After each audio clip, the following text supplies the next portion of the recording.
Saudara-saudariku yang dikasihi Tuhan Yesus, kita bertemu kembali di dalam pelajaran Sekolah Sahabat kita, dan hari ini pelajaran yang ke-8.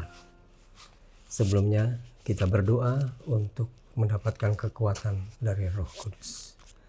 Bapa di surga, kami mengucap syukur saat ini kami boleh punya kesempatan untuk belajar dari firman-Mu. Kuatkan dan berikan Roh-Mu yang kudus supaya kami boleh mengerti firman-Mu.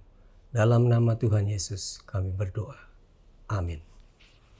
Pelajaran yang ke-8, Yesus pengantara perjanjian baru.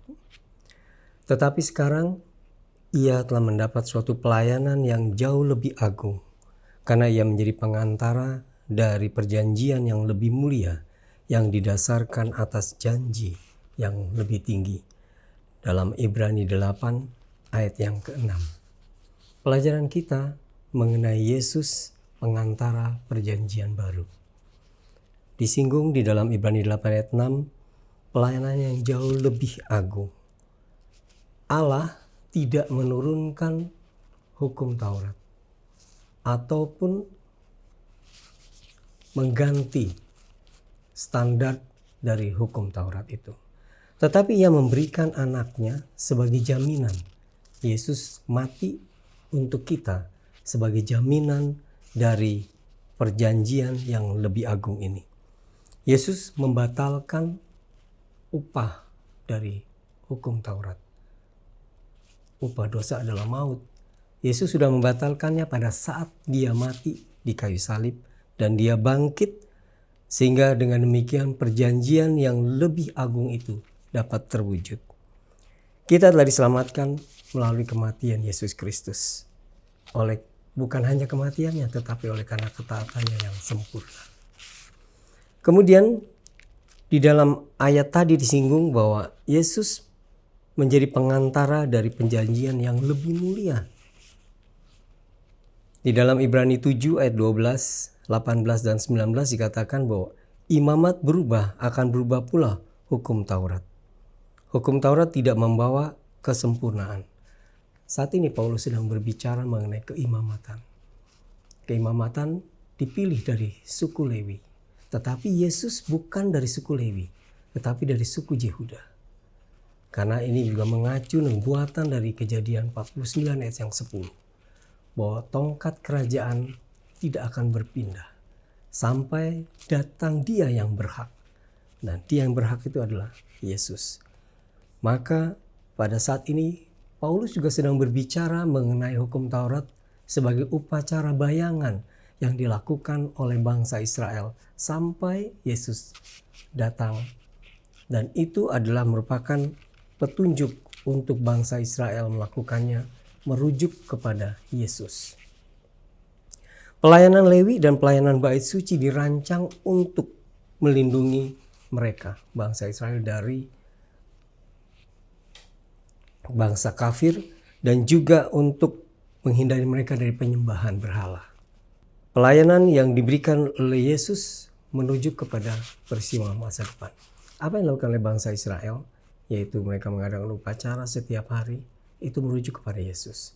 Merujuk kepada korban dan juga merujuk kepada tugas Yesus sebagai imam dan sebagai imam besar. Dengan mengarahkan mereka kepada Yesus, pengorbanan itu seharusnya membantu bangsa Israel untuk mengerti, untuk melihat Yesus sebagai juru selamat. Sebagaimana yang ditulis dalam Yohanes 1 ayat 29. Yesus adalah domba Allah yang menghapus dosa isi dunia ini. Inilah yang sedang dipertunjukkan melalui upacara-upacara tersebut, yaitu untuk melihat Yesus sebagai anak domba yang menghapus dosa dunia. Kemudian dalam Galatia 3 ayat 24 dikatakan juga bahwa penuntun bagi kita sampai Kristus datang. Jadi upacara-upacara itu merupakan bayangan atau simbol sampai dia yang berhak itu datang. Kristus adalah kegenapan dari hukum Taurat, dapat dalam Roma 10 ayat 24. Saudara-saudaraku, 10 hukum tidak memberikan keselamatan. 10 hukum memberikan standar kebenaran yang sempurna. Tetapi 10 hukum tidak memberikan kebenaran. 10 hukum tidak memberikan keselamatan. Hanya melalui Yesus Kristuslah keselamatan itu dapat disempurnakan. Perjanjian baru adalah kegenapan dari perjanjian lama.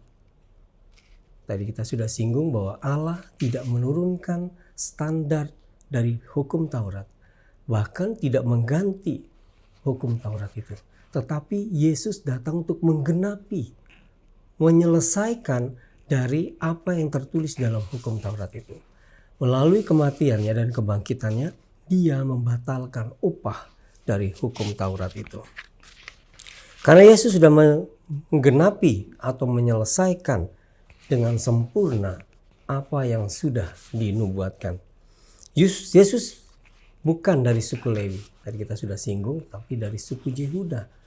Lalu bagaimana ini bisa terjadi? Paulus sedang berbicara mengenai keimamatan, tadi kita sudah singgung bahwa Yesus melakukan tugas keimamatannya karena dia dipilih langsung oleh Tuhan. Ibrani 7:21 dikatakan engkau adalah imam untuk selama-lamanya. Yesus diangkat bukan berdasarkan keturunan oleh silsilah suku Lewi, tetapi dia ditunjuk dan dipilih langsung oleh Allah.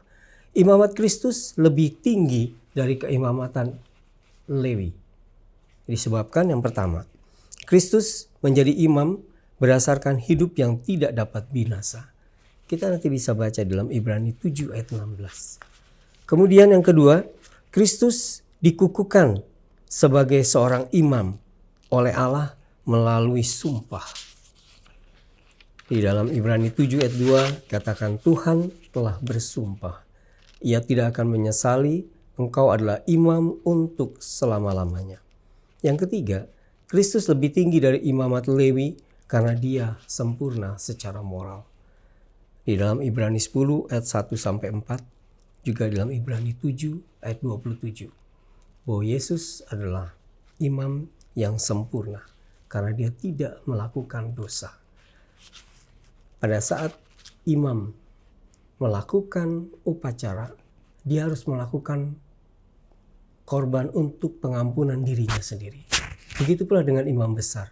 Pada saat melakukan upacara grafirat, dia memasuki bilik yang maha suci. Sebelum melakukan itu, dia juga harus membawa persembahan untuk pengampunan atas dosanya. Tetapi Yesus tidak melakukan itu karena dia sempurna. Dia adalah korban yang sempurna. Dia mati untuk kita dan mati untuk sekali. Yesus adalah pengantara yang lebih besar daripada Musa. Karena dia melayani di tempat yang kudus di surgawi. Dan telah mempersembahkan dirinya sebagai korban yang sempurna.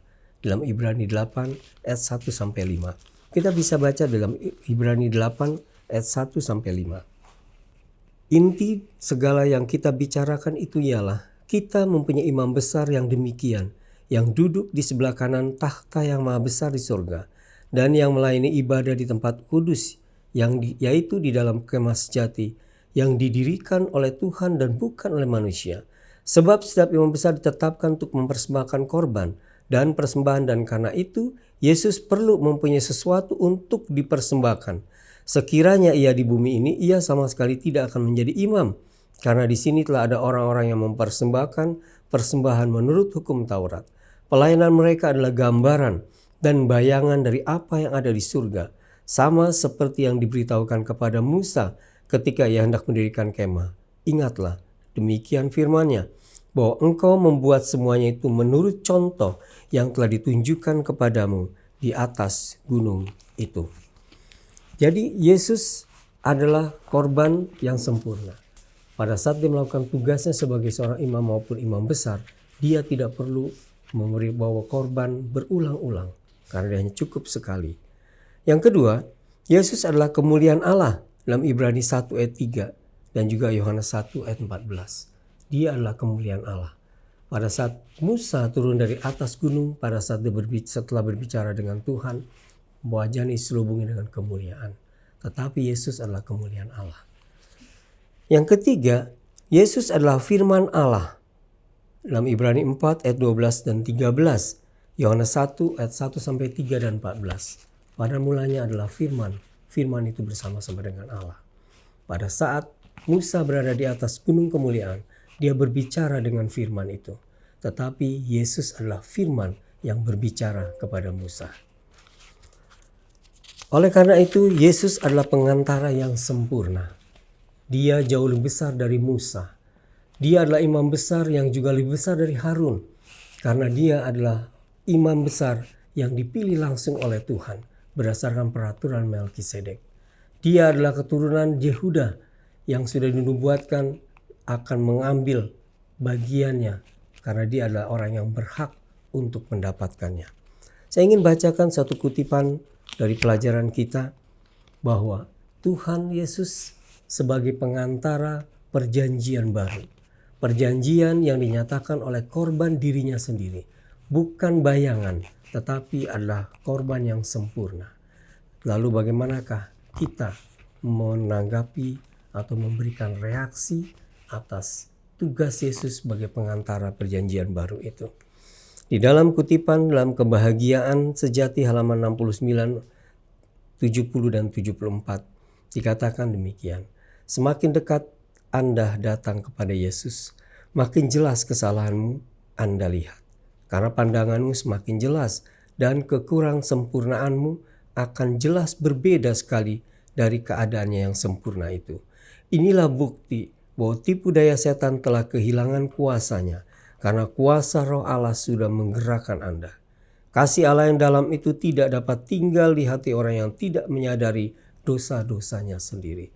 Jiwa yang telah diubahkan melalui karunia Kristus akan mengagumi tabiat ilahinya. Tetapi apabila kita tidak dapat melihat cacat moral kita sendiri, ini merupakan suatu bukti yang nyata bahwa kita belum melihat keindahan dan kemuliaan Kristus. Pada saat ini kita diingatkan kembali. Yesus adalah pengantara perjanjian baru. Perjanjian yang disempurnakan karena yang dikorbankan adalah dirinya sendiri. Yesus yang tidak berdosa menjadi berdosa karena kita, sehingga dengan demikian kita boleh diselamatkan. Hanya melalui hati yang dibaharui, sebagaimana janji Tuhan bahwa hukum Taurat itu akan ada di dalam hati kita. Artinya Roh Kudus diam di dalam hati kita supaya kita bisa mengerti tugas pelayanan yang sedang dilakukan Yesus saat ini sebagai imam besar. Bahwa dia mengantarai kita dengan Allah. Dia bersedia untuk mengampuni dosa-dosa kita. Hanya dengan melihat Yesus, maka kita akan semakin melihat dosa-dosa kita. Dan semakin kita percaya kepada dia. Kiranya melalui pelajaran ini memberikan satu inspirasi kepada kita. Memperbarui komitmen kita. Bahwa hanya dengan pertolongan Tuhan, hanya dengan iman kepada Yesus, kita dapat diselamatkan. Kiranya Tuhan memberkati kita semua. Kita kembali berdoa. Bapa di surga, kami mengucap syukur akan firman-Mu. Yesus yang menjadi perantara dalam perjanjian baru. Perjanjian yang diperbarui bukan untuk kesewenang-wenangan, tetapi untuk memberikan jaminan keselamatan kepada kami. Karena Yesus adalah pengantara yang sempurna. Hanya melalui ini kami boleh datang kepadamu. Dan biarlah Tuhan yang mengampuni semua dosa pelanggaran kami. Di dalam nama Tuhan Yesus kami berdoa. Amin. Jangan lupa like dan subscribe. Dan kita akan bertemu di dalam pelajaran episode berikutnya. Tuhan memberkati. Amin.